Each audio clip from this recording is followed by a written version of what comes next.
Son 60 historias, 60 pequeñas historias, independientes las unas a las otras, es verdad, pero con un denominador común. Ese denominador común es el misterio y Valladolid. Un misterio entendido en un sentido muy amplio. No es extraño que una ciudad como Valladolid, que cuenta con un pasado esplendoroso, con un patrimonio intenso, nutrido en archivos y bibliotecas, en monumentos, y que es un lugar de encuentro de ideas y de personas, pues pueda tener tradiciones y leyendas que se han relacionado con su identidad. Y esas historias y leyendas, pues algunas han explicado fenómenos o hechos históricos que no existía una explicación quizás documentada o que ya no se podía llegar a ella porque había desaparecido y que ha sido reconstruida no con una intención de engañar, sino con la intención de hacerla más atractiva. Por ejemplo, me estoy refiriendo, nos vamos a encontrar en estas 60 historias, pues numerosas devociones marianas que en aquellos momentos, en aquellas mentalidades, en las mentalidades del barroco, era necesario que esas historias fueran explicadas desde el punto de vista de lo milagroso, porque eso era lo atractivo, porque eso era verdaderamente lo que llamaba la atención y lo que tenía calidad. Nos vamos a encontrar con terrenos y encuentros entre la vida y la muerte en los cementerios.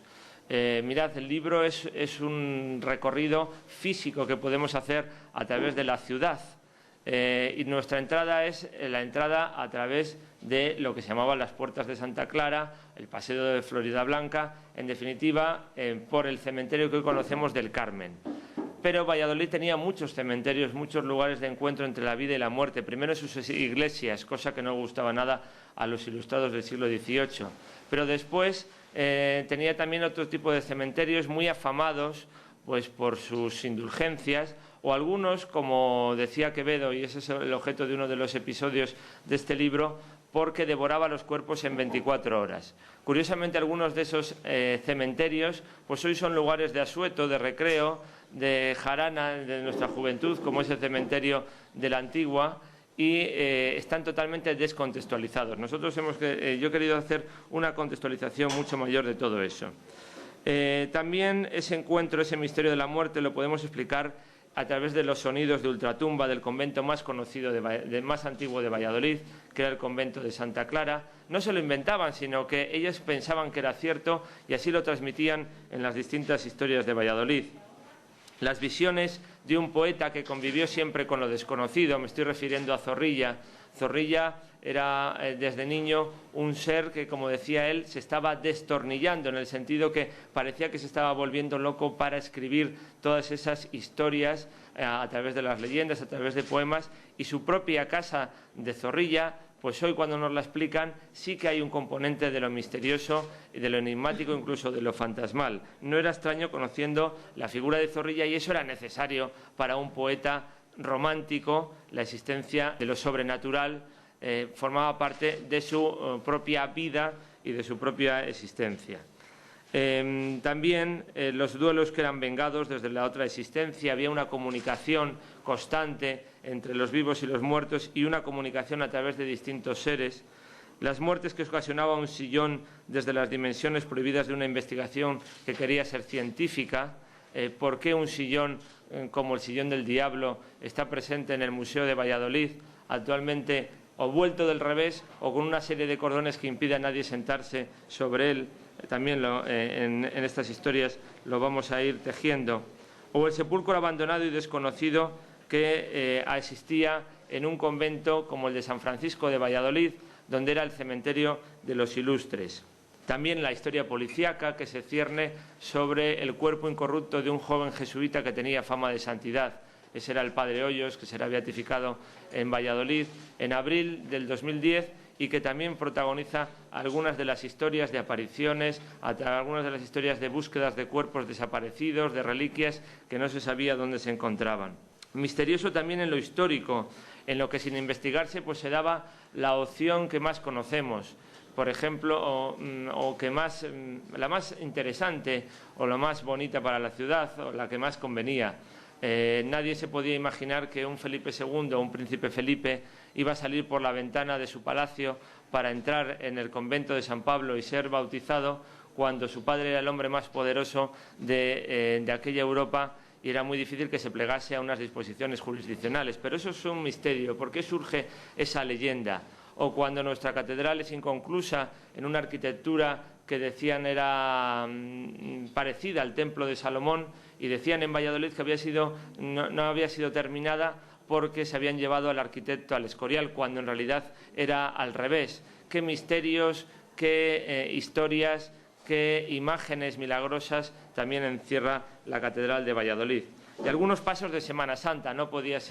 Esto no podía estar ajeno, tratándose de un estudio pues escrito por mí, que yo siempre he tenido tanto interés por la Semana Santa. Pues ahí conocemos quién son sus autores, cuándo se entregan, a qué cofradías se entregan, pero también es necesario formar una leyenda para que esas imágenes tuviesen atractivo. Es lo que ocurre con la Virgen de las Angustias, es lo que ocurre con el Cristo atado a la columna, es lo que ocurre con otras apariciones importadas a las iglesias penitenciales de Valladolid. Por ejemplo, el Santo Cristo de Limpias, una devoción típicamente cántabra. Esto es un guiño hacia mi editor.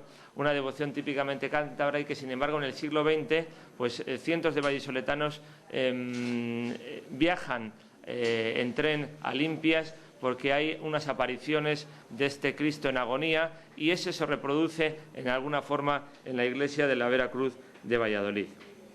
Todo lo sagrado se considera misterioso porque no puede ser alcanzado, porque no es la dimensión propia de lo que se vive, aunque no se ponía en duda. Y en Valladolid teníamos videntes clásicos como Marina de Escobar. No podía estar ajena a una historia del misterio en Valladolid. La figura de Marina de Escobar, imprescindible en aquella realidad cortesana de Valladolid. Nadie ponía en duda, o por lo menos las fuentes oficiales, las fuentes que se dieron cita para un pretendido proceso de beatificación que no llegó a culminar nunca, que Marina de Escobar era transportado por los ángeles de un sitio a otro, o que Marina de Escobar tenía visiones sobre la realidad política de España, sobre la paz con Inglaterra, sobre la guerra de los 30 años, que era la guerra mundial del siglo XVII.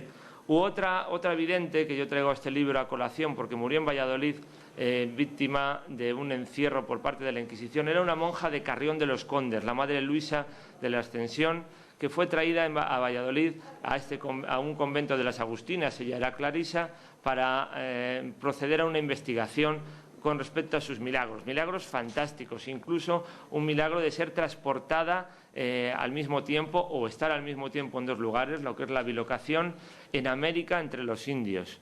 En cuanto llegó a Valladolid, esta monja dejó de hacer milagros, pero hay que ver cómo fue el recibimiento de esta monja en Valladolid, en el entorno del Campo Grande, que es otro espacio misterioso que yo voy analizando. Fueron tantos los milagros que incluso los inquisidores, que siempre tienen mala fama, pues intentaron poner un poco de racionalidad en todo aquel proceso, y dijeron: hombre, estas cosas llevan a la credulidad del pueblo y a convertir las cosas sagradas en cosas vanas. Misterio para lo que es desconocido y está detrás de un muro que no se puede franquear: las clausuras. Las clausuras han sido otro de los temas de mi interés en este libro. ¿Qué encierran las clausuras? ¿Qué historias hay detrás? ¿Qué espacios hay detrás de estas clausuras? Incluso qué momias hay detrás de estas clausuras.